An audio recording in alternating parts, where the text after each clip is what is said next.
Circle back. Circle back.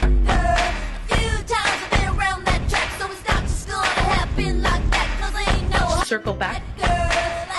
Circle back.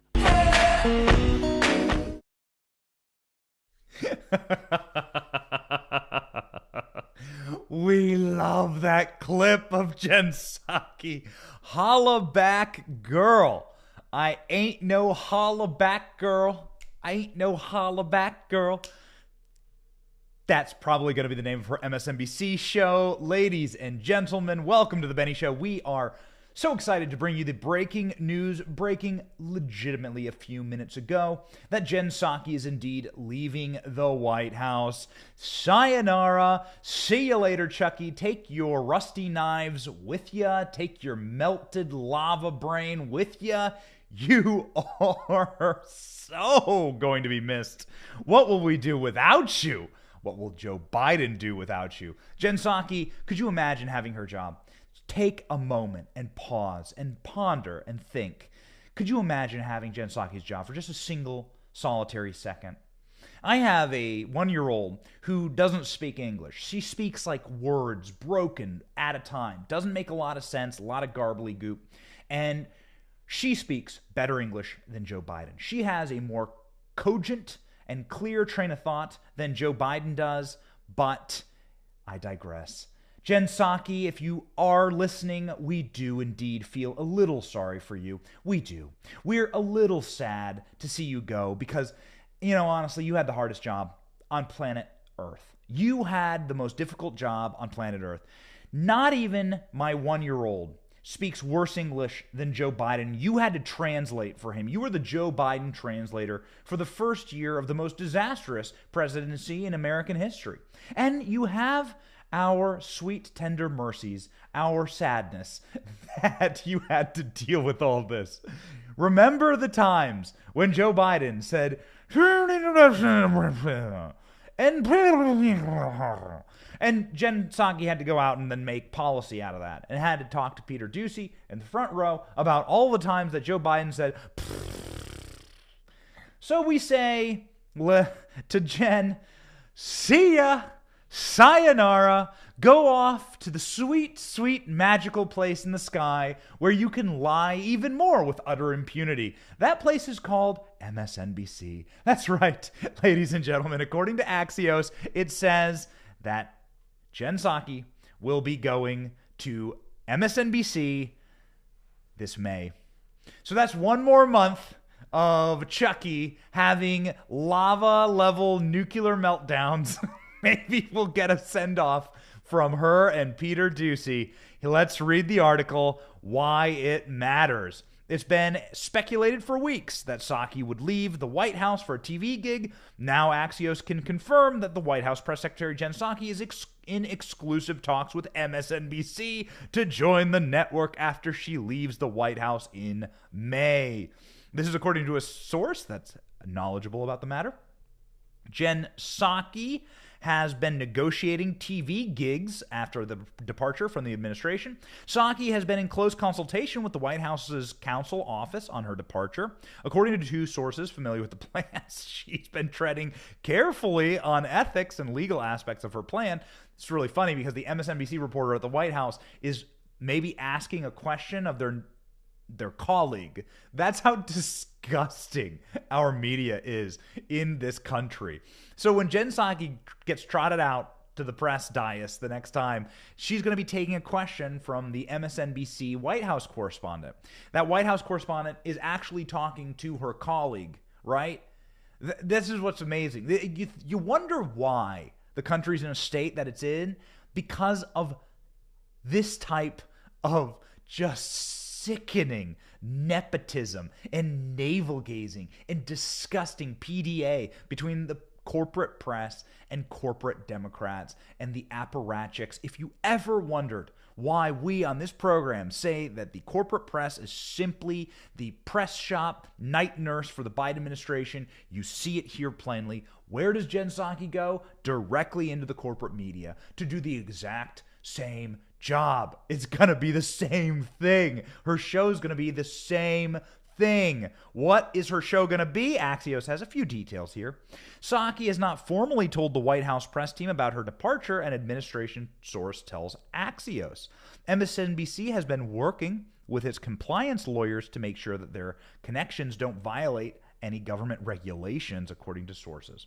Psaki is now in exclusive talks with MSNBC, and the deal may be final. It was reported by Puck last month that Psaki also had conversations with CNN and other networks that expressed interest in signing her. Because, of course. Because why wouldn't you want to simply drag out the person who's been the voice of Joe Biden, because you are the voice of Joe Biden, and that makes perfect sense. Just plant her right inside of her own show. I mean, reverse the situation. Say Sarah Sanders got her own primetime show on Fox News as soon as she was done, right? Now, Kayleigh McEnany is on Fox News, and she's out doing commentary. That's true.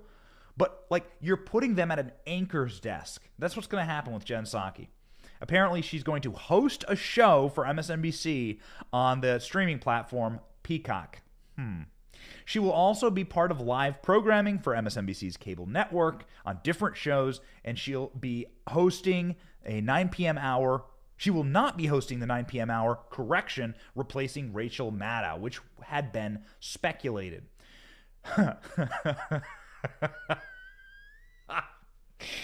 Could you imagine? What is this guy? I mean, it never ends. It never ends. This is our Good News Friday. We do Good News Friday on this show. The entire show is just good news. This information breaking literally minutes ago, and we will be able to watch now Jen Psaki, Chucky, on her own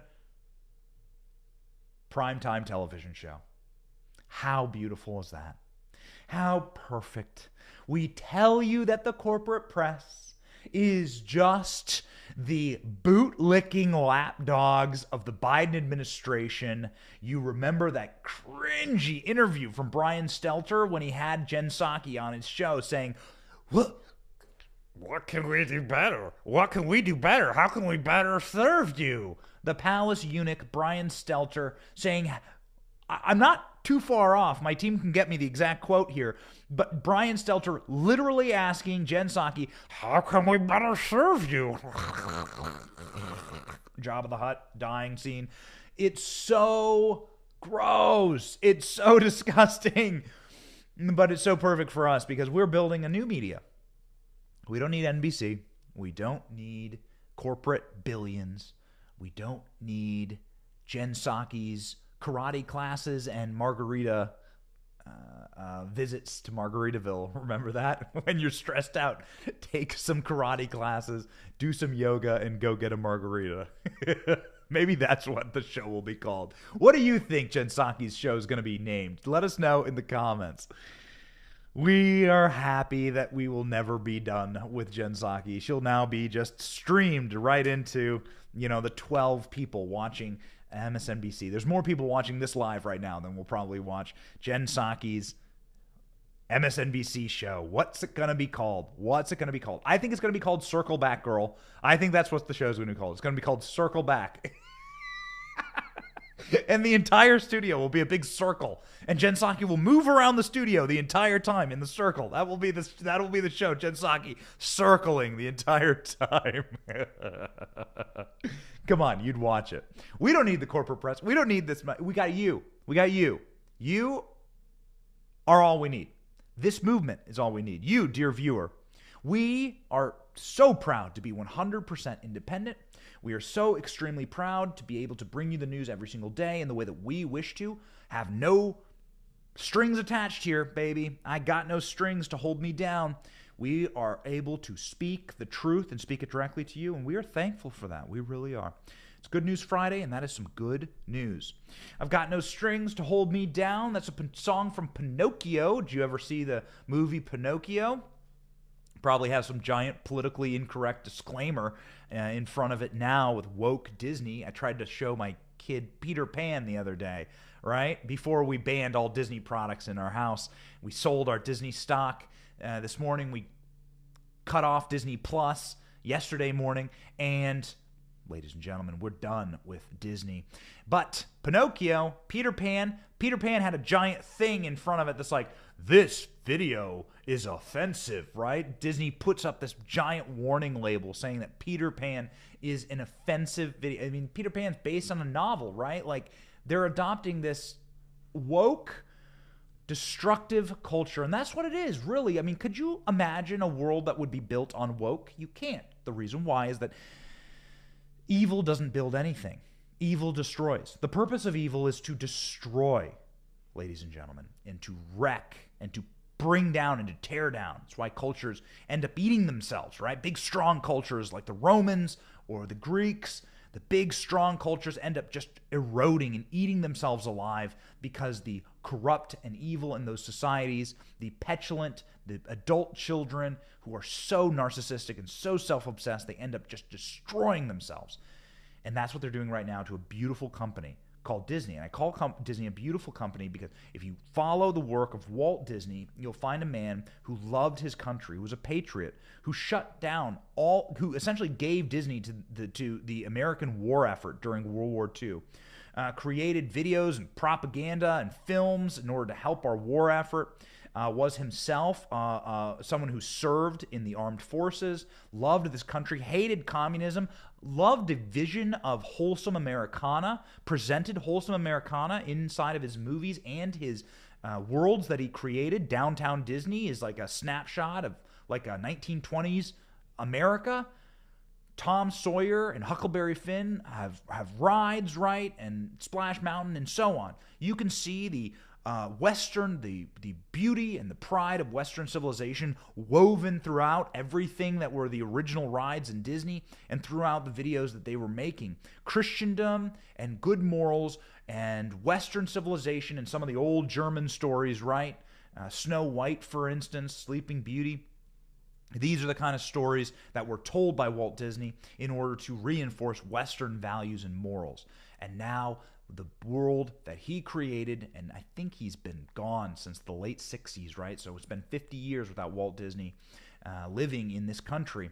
Man, he is spinning at an RPM unheard of, watching what's happening with his creation. Because it's his creation. All these people just live inside of something that he built. This great thing that he built. They have no right to destroy it. And they are destroying it nonetheless. Ron DeSantis, on the other hand, is just helping them destroy themselves, actually. Ron DeSantis is considering repealing Walt Disney World's special self-governing status in Florida. Ooh, baby. If you mess with the bear, you're going to get the paw. You're going to get the claws one of these days. You mess with the bear, you're going to get bit. Here we go from Fox News. Ron DeSantis, the Republican governor of Florida, addressed on Thursday the suggestion of repealing a 55-year-old state law that allows Disney to effectively govern itself on the grounds of Walt Disney World, following the company's public opposition to controversial parental rights laws in Florida. Ron DeSantis says this: "What I would say as a matter of first principle is I don't support special privileges in law just because a company is powerful, and they've been able to wield a lot of power," DeSantis said. We have a clip on this that I'll play for you in just a second, but I think it's important to state leading up to this that it's not Ron DeSantis who picked this fight.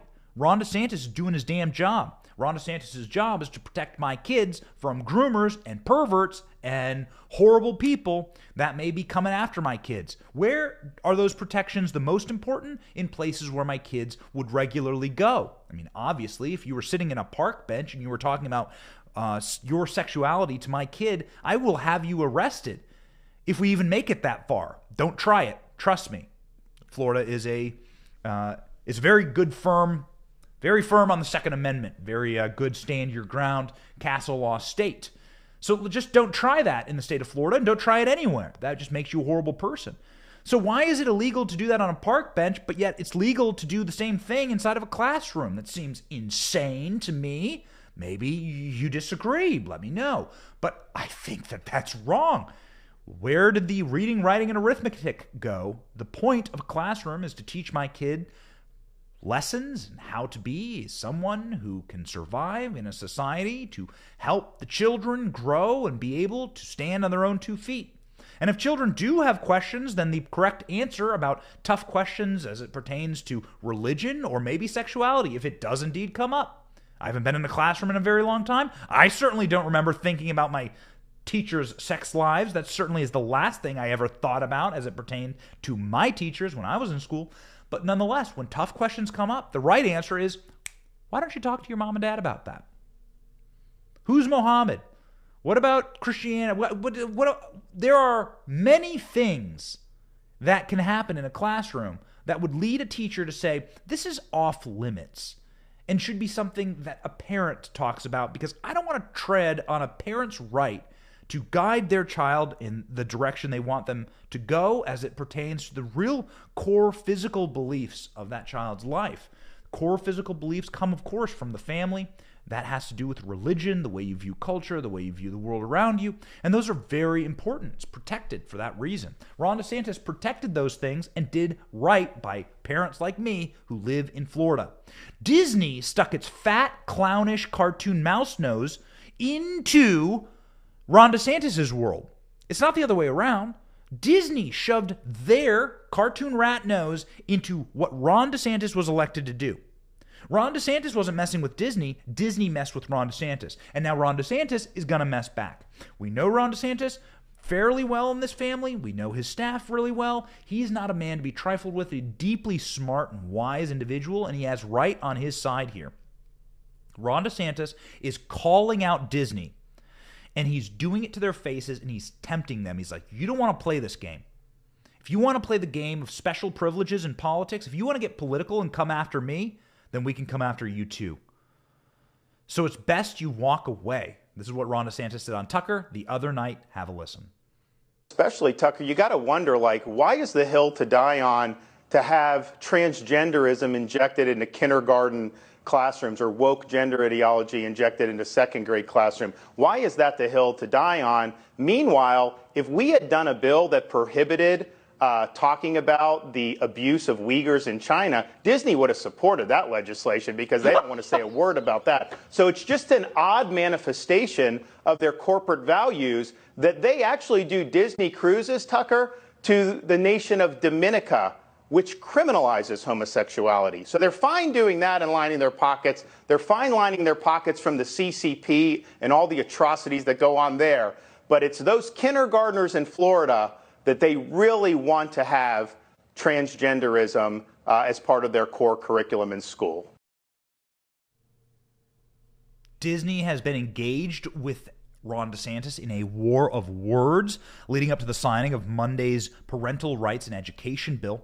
DeSantis called Disney out and said they had crossed a line by saying that they are going to actively work to repeal the bill and then to donate to people who are running against those who supported the bill, which would essentially mean waging war on every Republican in Florida. Not a smart idea for a state that is getting huge new numbers of Republican voters. We covered on yesterday's show 100,000 new 100,000 plus surplus over Democrat voter registrations in Florida this year. Hundreds of thousands of new Republican voters registering to vote, and that number ain't slowing down. It's going up.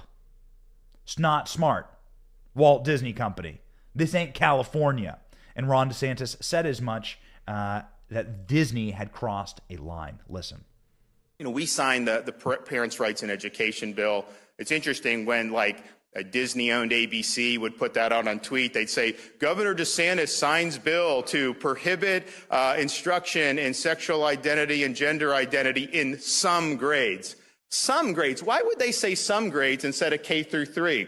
It's just amazing if you're trying to inform the... So you saw a lot of this, but then for Disney to come out and put a statement and say that the bill should have never passed and that they are going to actively work to repeal it, I think, one, was fundamentally dishonest, but two, I think that crossed the line. This state is governed by the interests of the people of the state of Florida. It is not based on the demands of California corporate executives. They do not run this state. They do not control this state.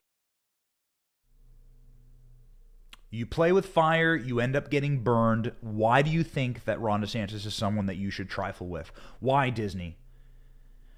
I'm sorry. Who is in charge of your company? Is it Goofy? Who is making these decisions? Is it your dumbest cast members? It certainly is. Disney is, of course, bowing the knee to the woke mob instead of saying what they should have said all along and what they initially said. Disney initially had the right take on this, and it's so sad to see what they're doing. Their initial take was, we're a kids' entertainment company. We don't get involved in politics. We make widgets and magical experiences for kids, and we're going to stay the hell out of our realm. But they can't help themselves. They shoved their fat nose into politics, and baby, you are going to get the bat. Ron DeSantis saying, I think special privileges are something I'd like to get rid of generally. I think in the particular case with Disney, I don't think we have very many people in the legislature anymore who are going to be able to defend a lot of what's been done over many, many years. Having them govern themselves in some of these things. It probably was never appropriate to start, but it's certainly not appropriate now. Woof. And trust me, my dear viewer, if you are watching from the state of Florida, you are about to see a red wave that is going to turn this state so hard Republican. Every one of my neighbors in Tampa, which is a blue area, every one of my neighbors calls himself a DeSantis Democrat. Polling was just released in Miami-Dade County, the most Democrat-rich county in the state, saying that Ron DeSantis has a 14-point lead on his Democratic adversaries in the general election. This state is going to go hard Republican with Republican supermajorities. What are you going to build a new Magic Kingdom? Where are you going to build it? Detroit? Baltimore? Enjoy. You'll really have a splash mountain inside of the suburbs of, I don't know, Chicago. Where are you going to put it? Huh? You going to go to St. Louis? Where, Disney, will you move the Magic Kingdom? I would love to see what Space Mountain looks like in the in the Bronx, right? Or whatever other failed, decrepit, disgusting. Why don't you put it in Chaz? How about that? Go to Chaz, make like Chazland in Seattle. And you take it there, all your woke employees, they'll never show up to work, they'll all be drugged out. You can drag Disney to Chaz. The Main Street Chaz can now be the new Disneyland. Then you can live in your utopia. It'll be great. Fantastic. The magical castle will be built out of needles and human feces. People are so dumb. And for what? There was only one guy protesting. Oh, you didn't see this? That massive protest was one dude. Check it out. Disney cast members threatened to walk off the job today to protest their company's handling of some controversial legislation. Tonight, it's unclear how many Disney workers actually took part. West News' Amanda Dukes joins us live from outside Disney. And Amanda, did you see any of them protesting?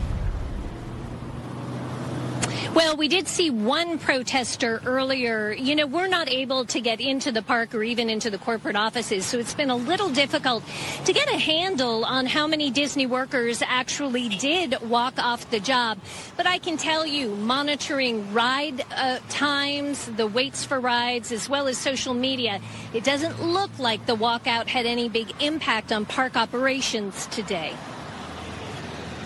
At the Disney entrance at Hotel Plaza Boulevard Tuesday, lone cast member Nicholas Maldonado protested Disney's response to what critics call Florida's Don't Say Gay bill. This is on behalf of all of us in the LGBTQ community and also the LGBTQ youth that may be having to be or being pushed back into the closet because of this bill.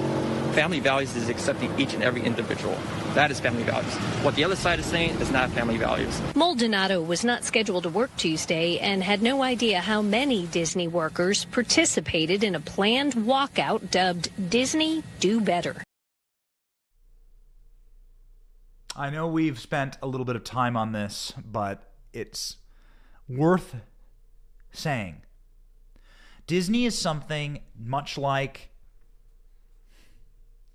our flag, our federal law enforcement, our currency, our border, These are things that we should all agree on, should not be politicized. Things that we are standing up for as united Americans. We can all agree on the flag, right? We can all agree on Disney World, right? That shouldn't be politicized. God help us. Can we share some things as a country? And if we can't share things as a country, well, do we really have a country? You have to start really asking these tough questions and seeing the poison that is being injected into into everything that we used to love. You know, if you can't sit back and crack a beer open and watch your favorite sports teams anymore because of woke ideology, if you can't send your kid to school anymore because of groomers and pervs, if you can't go to Disney World or Disneyland anymore because of these mentally ill people, then you have to start asking, maybe it's time to fight. Maybe you must recognize that we are the majority and we need to start to defend the things that make this country work. They are a poison. They are a cancer. Wokeness is a cancer that destroys, and it moves and it metastasizes, and it will take over and wreck and ruin the things that you care the most about. And they ain't done yet. Trust me, the churches are next. Your favorite franchises, you know they go after Chick-fil-A every like 2 seconds, right?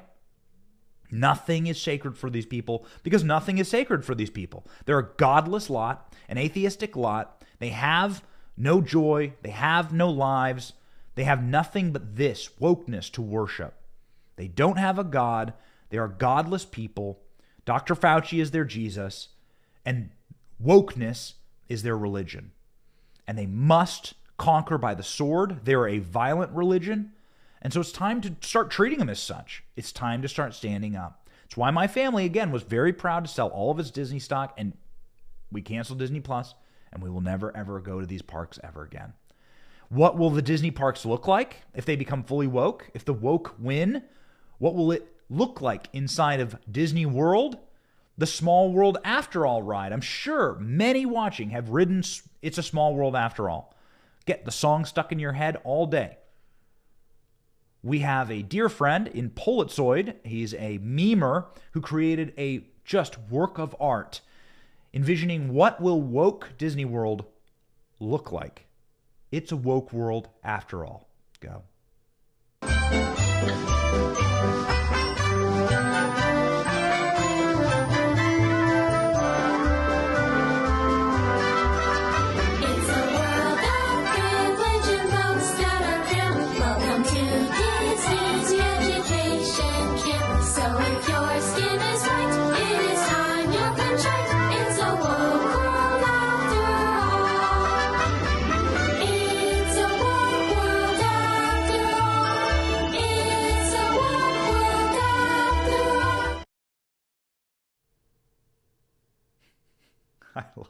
I love the clip of LeBron holding his knee.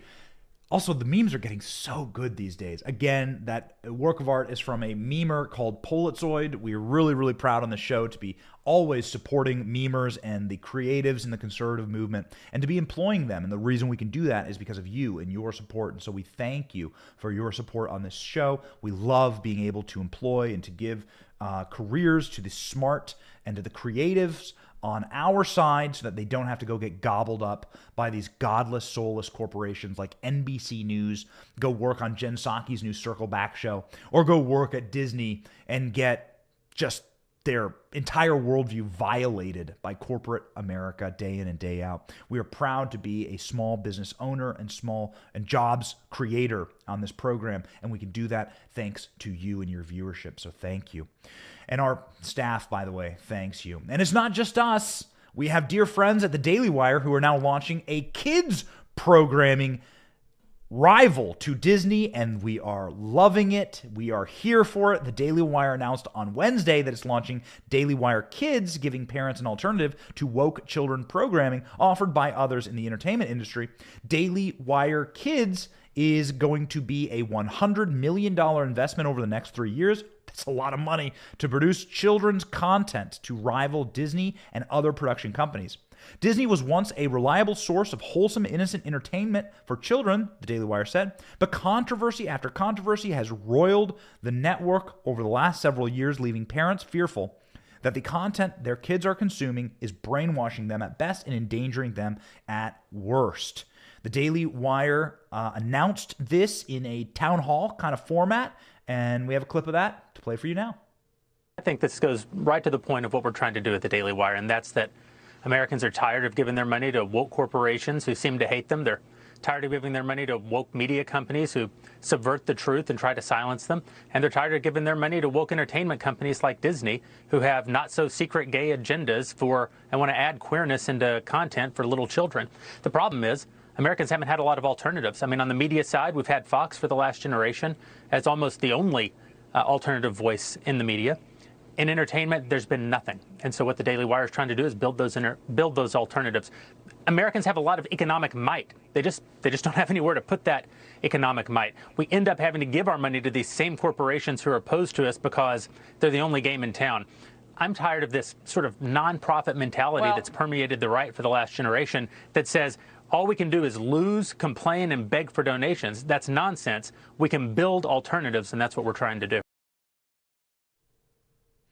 Good for them. That was Jeremy Boring. He is the CEO of the Daily Wire. We've worked with the Daily Wire before. We love traveling to Nashville to do shows with the Daily Wire and to do Candace's show. We're a big supporter of them, and we applaud people who are making and creating in this movement. We need more of it, and we deeply support their engaging in the culture wars, and we're proud to support them as well. We are not Disney Plus subscribers in the Johnson household. We are Daily Wire subscribers, however, and have been for a number of years.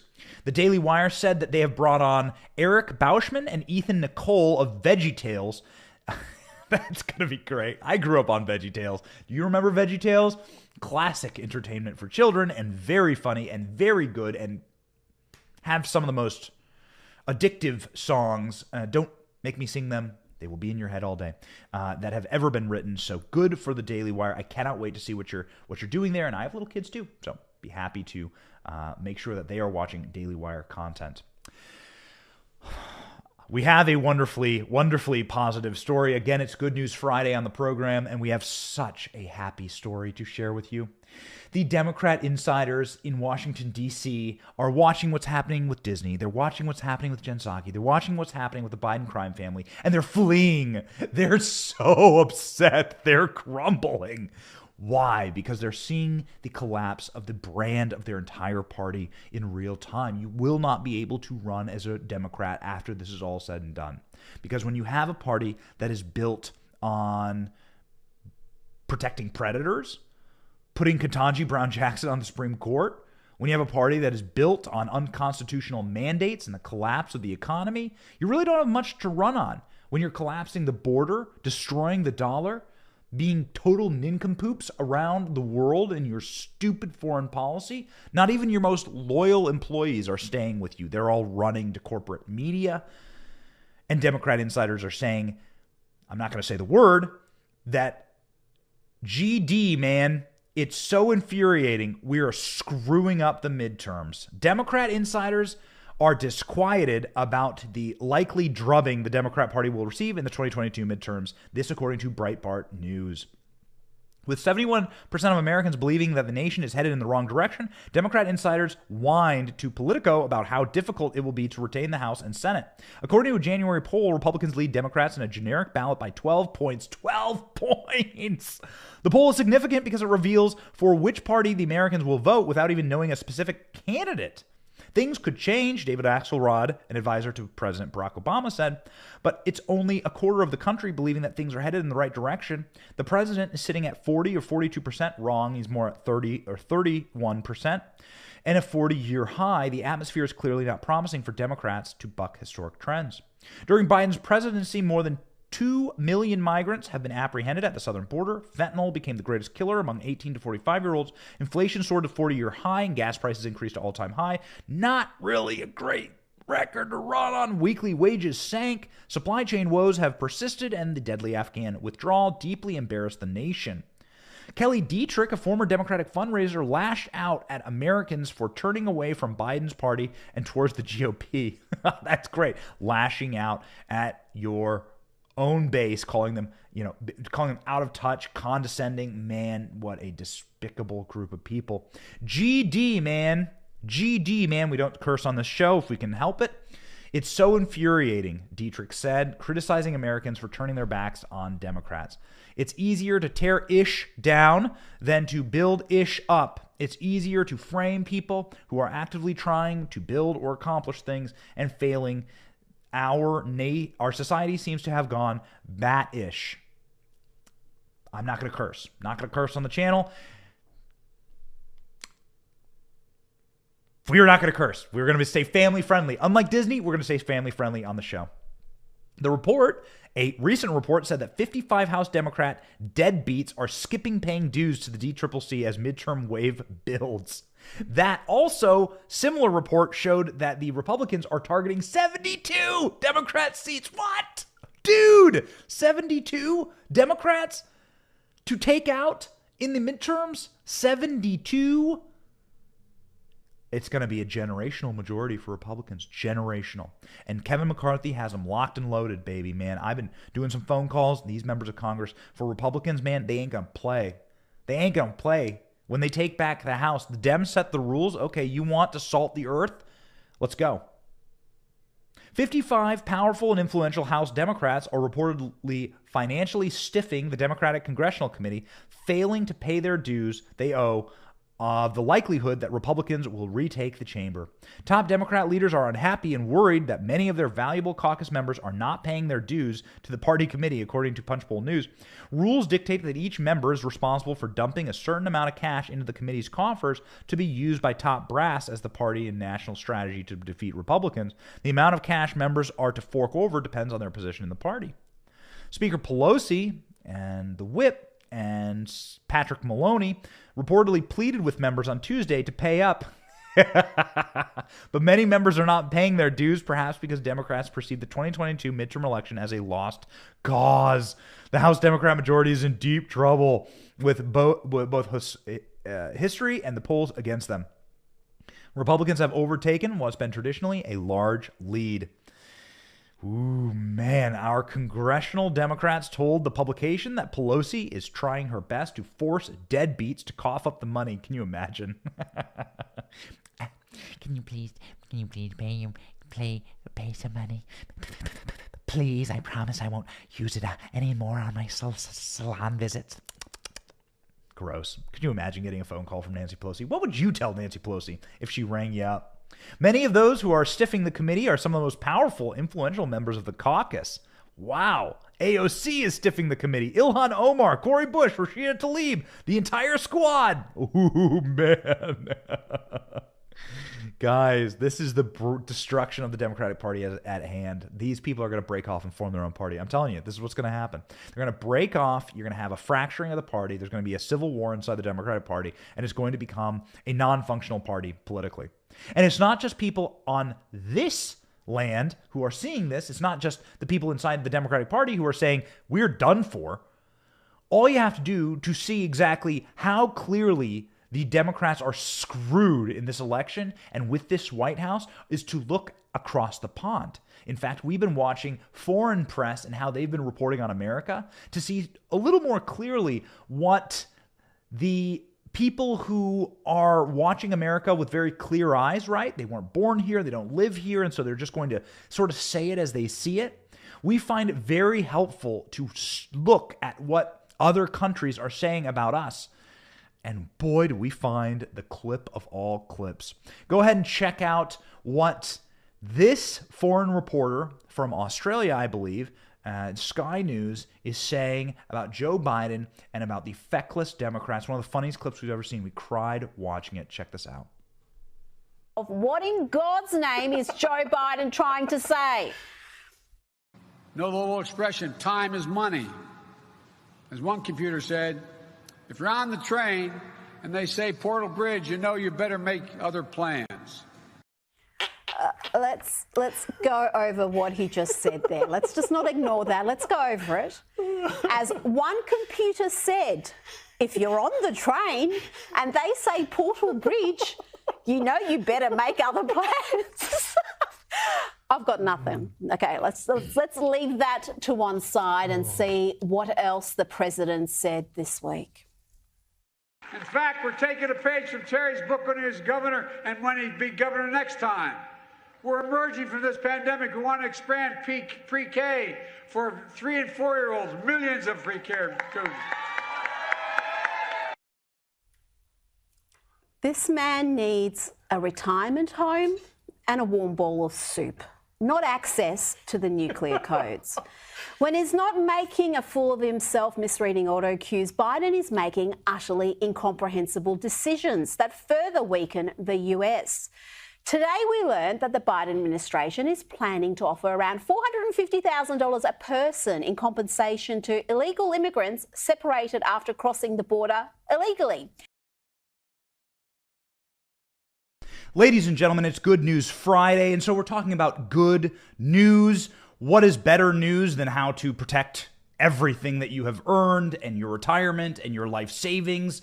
But this Biden economy is making it very, very hard. You see, a fiat currency that can be printed out of nothing can actually ruin your life with inflation because it's not tied to any real value. You've seen that over the past couple of months as everything skyrockets because of absolute nincompoop policies from our federal government. You know, there were $7 trillion printed out of thin air over the last few years. $7 trillion printed with nothing backing it. Well, that's a scary thing. Why do they need our tax dollars, by the way? Why do they need us to give them money if they can just print it out of thin air? I think it's a really good question.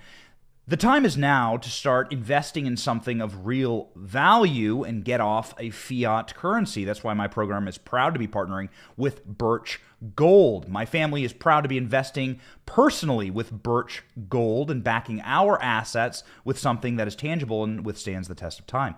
Joining the program now is Phillip Patrick, precious metals specialist with Birch Gold, who's going to be answering some of our questions. He's been personally helping my wife and I get our retirement and savings fortified with gold and precious metals. Phillip, welcome to the program. Now is not the time to be putting all of our full faith in a fiat currency. Am I wrong?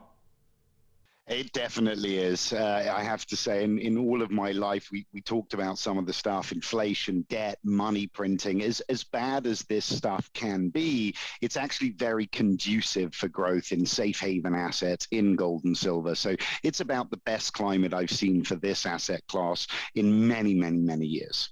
For some of our viewers, this may come as a daunting task. Maybe they've heard about investing in gold, but they have no idea how to do it. Does that mean that you buy a gold mine? Does it mean that you bury gold bars in your backyard? What is the process? You have been helping our family get invested in gold. We have personally loved our experience with Birch Gold. It's been really, actually spectacular, streamlined, and easy, the process. Can you talk our viewers through what the process is to begin investing in gold? Look, it can be daunting, right? Certainly for people who come in, you know, a lot of people understand why gold's important today, but they don't understand how to do it. So education is a very, very big part of what we do, but we make the process quite simple, as you guys know. So education first and foremost, making sure that people understand how it's done, the benefits. From there, we can really facilitate everything. So if individuals have either cash that they're looking to protect against inflation or an IRA that's exposed to the market, we have the ability to protect those assets using physical, tangible precious metals. We got a lot of very, very knowledgeable guys here, a lot of good information for your listeners to help guide them through the process. So growing up, I assumed that our money was backed by gold, the gold standard. That's not true, is it? It is not the case. Not since the 1970s. We have been removed from the gold standard, and we have today what is called a fiat currency, basically money that is backed, sadly, by nothing, which is why we see problems as we are today, a government printing money with nothing to support it. And of course, inflation, currency devaluation are the effects of that. So as a student of history, you can look back and see collapsed economies of Weimar Germany, Cuba, Venezuela. It's always the same model, right? They overprint their money, they overheat their economy, their currency collapses, and then peril and horrors begin for the people. This is happening in our country right now, and there are some red flashing indicators, specifically the yield curve. But I'm no financial genius. Can you explain to me what a yield curve inversion is? That's what people are talking about right now. It is quite scary. It's a fairly complicated issue, but what it means, so the yield curve is the relationship between short and long-term interest rates on US Treasury bonds, right? So the US government sells, well, the Treasury sells bonds with a variety of maturity dates. You can buy anything from a 1-month Treasury to a 30-year Treasury. Now, just like you'd expect, longer term bonds almost always pay higher interest rates than shorter term, right? For example, if you go to the bank and get a CD, you're going to get better interest rates on a 5-year CD than you would a 6-month. So an inversion occurs when short-term interest rates exceed that of longer term, which in normal times makes almost no economic sense. That's what the inversion really means. So this would mean that they are trying to create what type of behavior? So what happens? So basically what it means is lots and lots and lots of people are buying longer term bonds, right? So the more people that buy, let's say 10-year treasuries, the rate's going to go down because demand is going up. But what it really means is that people are more pessimistic about, let's say, the next 2 years than they are about the next 10, which is very uncommon, right? Because it suggests that the short term is economically riskier than the long term. And by definition, the long term is almost impossible to predict.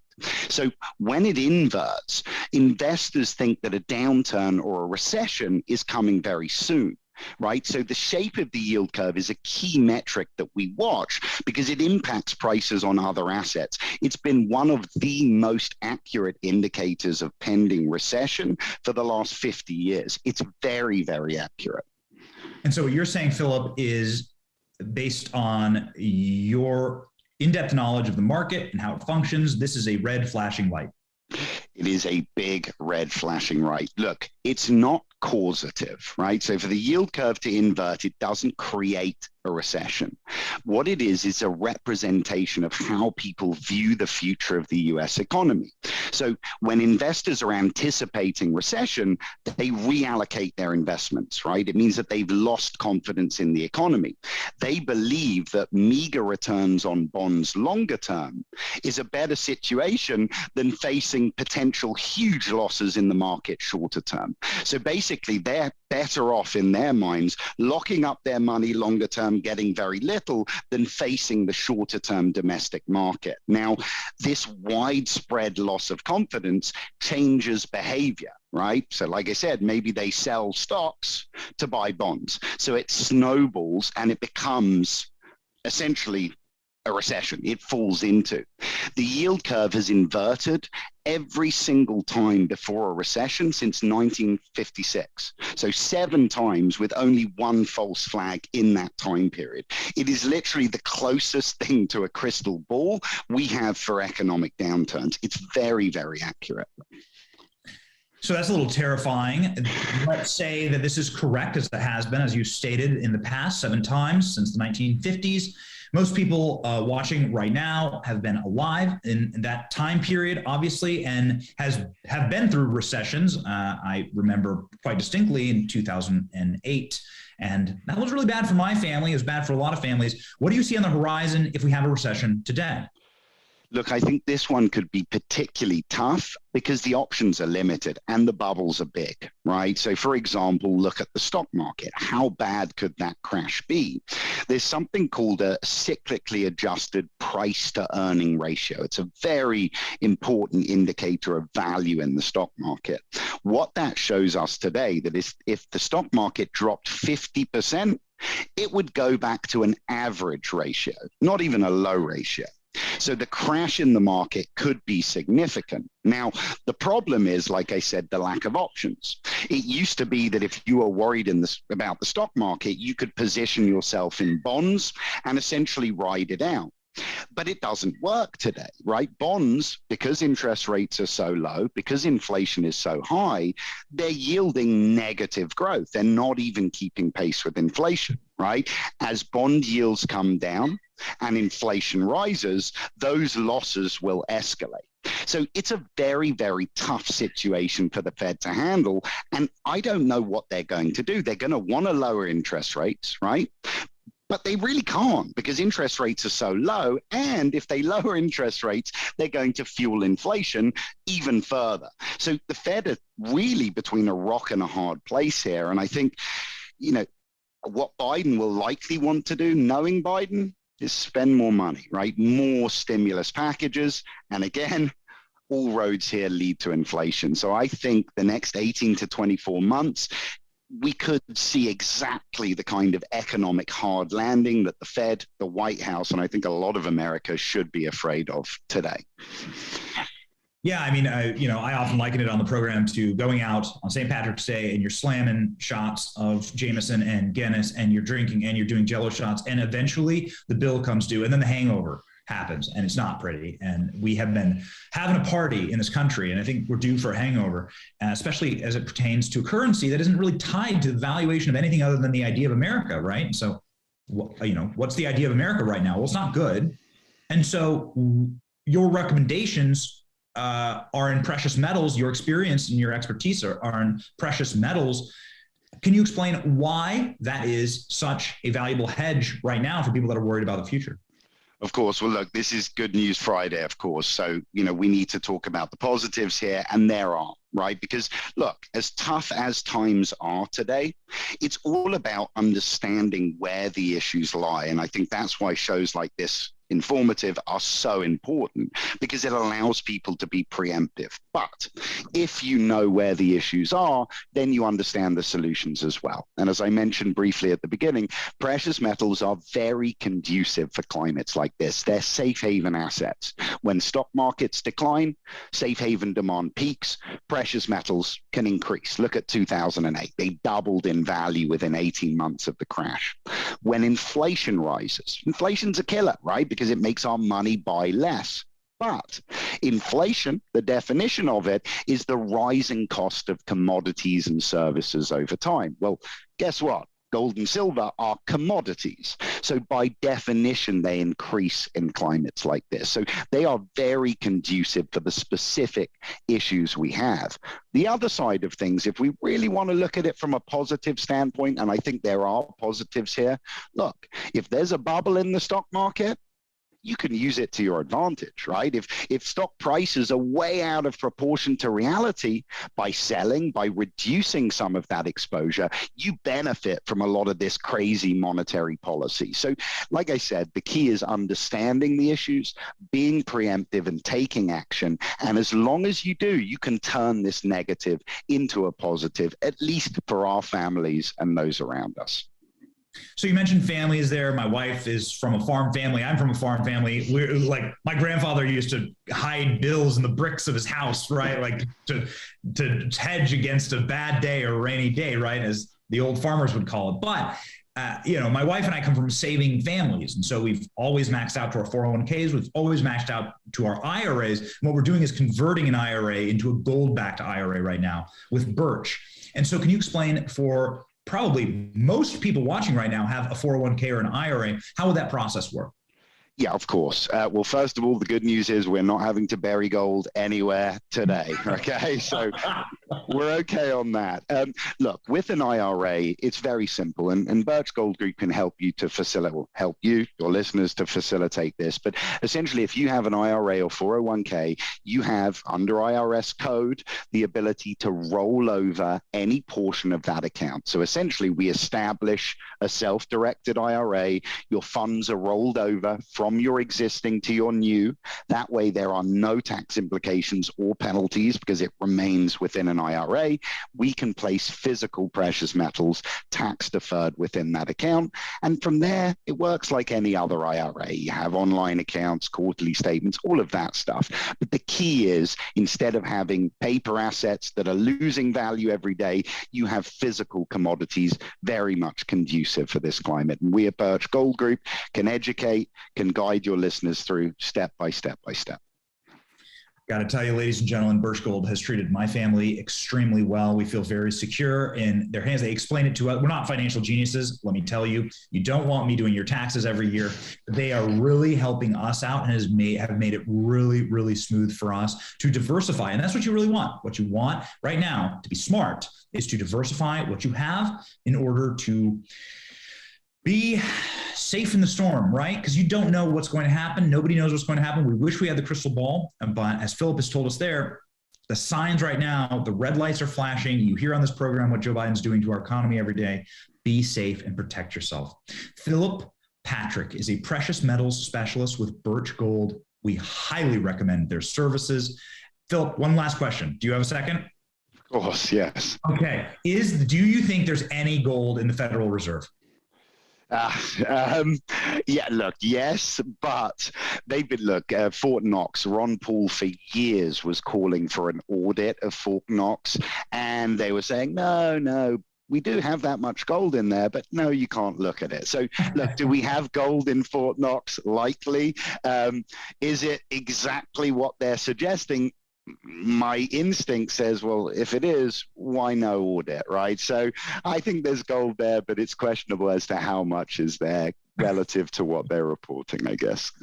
Phillip, I had to ask that for the fan. When the viewers, when we post about Birch Gold, many comments are like, do you think there's any gold backing up our dollar? They want to know, and so I wanted to ask the expert. Thank you, Phillip, for being on the program. Thank you so much for having me. Thank you. It's so fantastic on the show to listen to an expert, Phillip Patrick, just an absolute boss when it comes to securing your investments, and certainly working with Birch Gold is something that has been very easy for my family, something that my family has really been thankful for them. Walking us through this process, I feel so much more secure in these times of extreme financial instability. And come on, guys, can you actually feel secure with Joe Biden at the helm? Protect yourself with Birch Gold. Protect the middle class in America. Protect what we have earned. It's what makes us the most powerful political force on the planet. It's why we on this show defend our rights to have our priorities correct. God, family, country. That's what we fight for on The Benny Show every single day. We were born free men and women, and as long as we are able to protect what is ours and what God has given to us, then we will be a prosperous and happy people. God help us with this Biden presidency, ladies and gentlemen. But with partners like Birch Gold, a little extra help is on the way. Thank you for watching today. My name is Benny Johnson, and this was The Benny Show. See ya. Have a great weekend.